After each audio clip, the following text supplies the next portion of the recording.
Ayan, kasalukuyan nagbubuhos ngayon ng buhangin dyan. Napakalaking barko na ito ngayon. Ayan, i-zoom natin.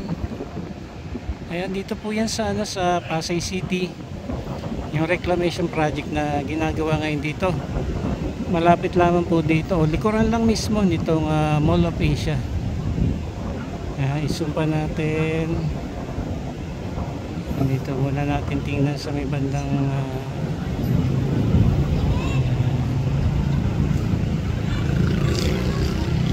daming ipon doon sa may likuran nitong barko na ito.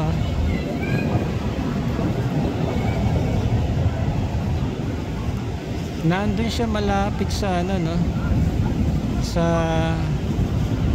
Island A o Island B. Ayun ngayon po kasalukuyan nagbubuhos ngayon. Ang laki ng barko na ito. So yung mga buhangin po na ito ay gagaling pa daw po sa sa Zambales.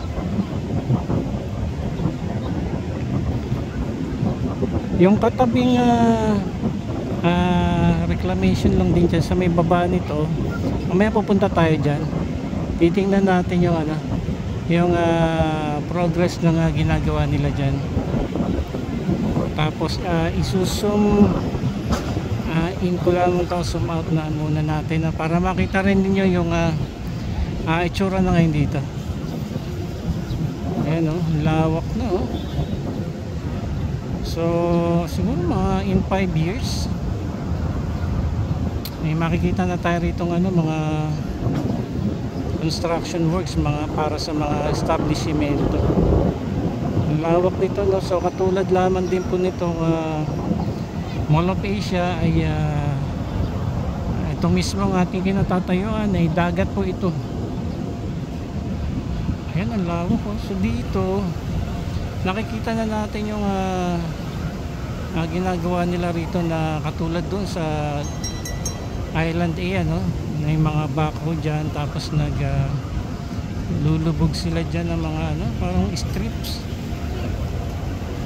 Ayan, tapos parang mga ribbon yan tapos nilulubog nila. Kita rin po natin dyan yung mga pagpapatag na mga buhangin. Ayun pa nice. Ano pa natin dito sa side. Ang lawak na mga kababayan. So ito naman tapat ito ng malaking malaking Ferris wheel dyan.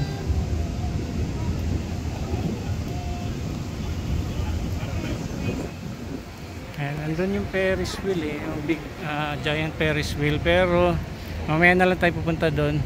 Tapos bababa tayo mamaya,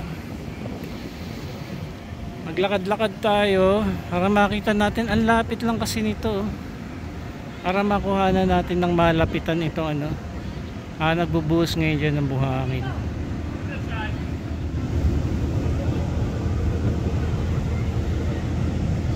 By the way, dito tayo ngayon sa Sky Garden nitong Mall of Asia. And bukas na rin dyan sa itaas yung MOA Sky. Napakatindi ng init ngayon. Yan, good afternoon guys. Kayaron TV updates at mag-update tayo dito ngayon sa reclamation project. Ito yung Pasay City Reclamation. Dito lamang mismo sa likuran ng Mall of Asia. Nakikita na po natin hindi sinagad yung yung tambak ng buhangin. So I think may mga mga 300 or 400 meters yung agwat nito bago dun sa pinaka mismong area ng kanilang pinagtatambakan ng buhangin. Ayan lawak na mga kababayan. Tapos dito sa likuran natin, ito napakalaking barko nito ngayon nakasalukuyang nagbubuhos ngayon ng buhangin. Ayan, samahan niyo po ako at maglakad-lakad tayo papunta doon para mas malapit natin makuhanan itong reclamation project.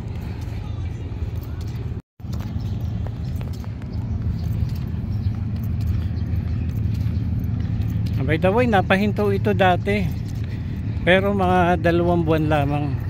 Tapos after 2 months nabigyan sila ng go signal dito sa Pasay City na magpatuloy sa 2 reclamation project na ginagawa po ngayon dito sa Manila Bay along Pasay City. Dinig natin itong ugong nitong barko sa operation nila ngayon dyan. Daming ibon sa may likuran nitong barko.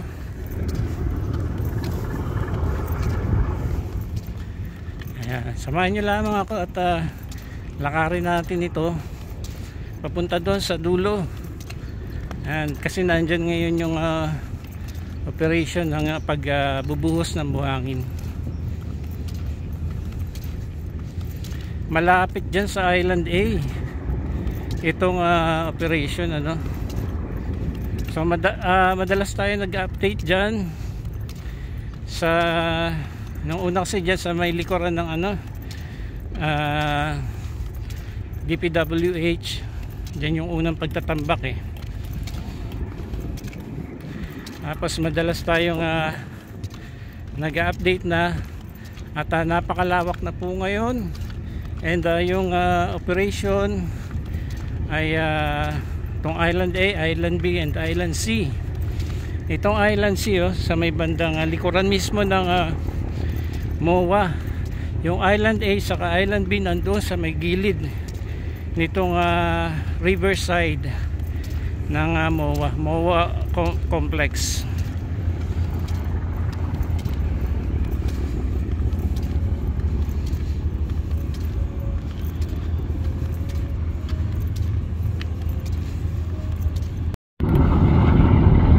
So ayun, dinig na natin ito ugong nitong barko na ito.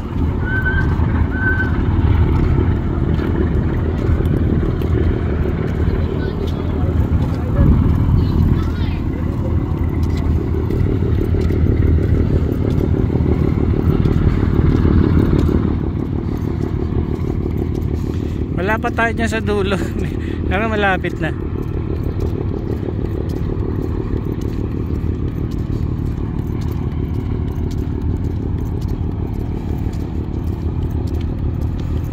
Grabe, toneladang buhangin ito na kinuha pa dun sa sa Zambales, tapos dito tinatambak. Pero meron ding mga portion ng buhangin na dito lamang din kinuha sa Manila Bay.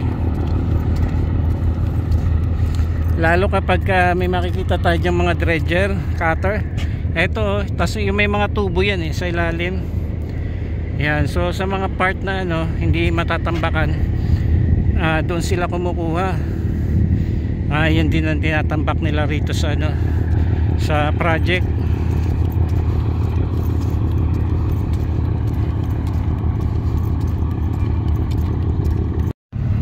Ayan, dito na po tayo. Malapit na po tayo dito sa sa barko na ito. Ayan, at nakita po natin itong pagbubuhos ngayon ng buhangin. And i-move muna natin dito sa bandang kanan So ito yung sabi ko kanina, yung Island A. Ito yung mga unang updates natin dito sa reclamation project. Andito lamang yung DPWH. Ayan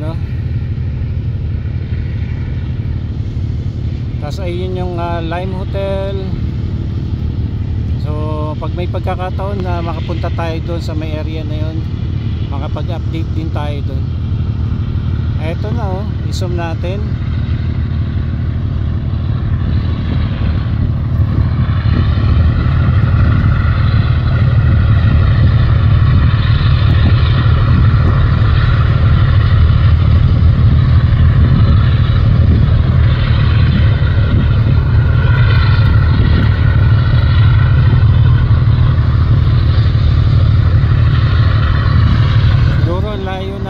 Siguro may mga 300 meters.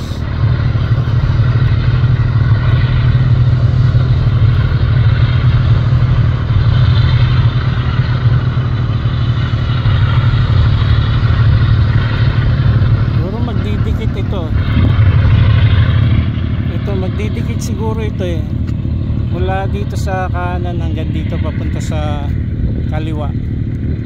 Ayan, oh.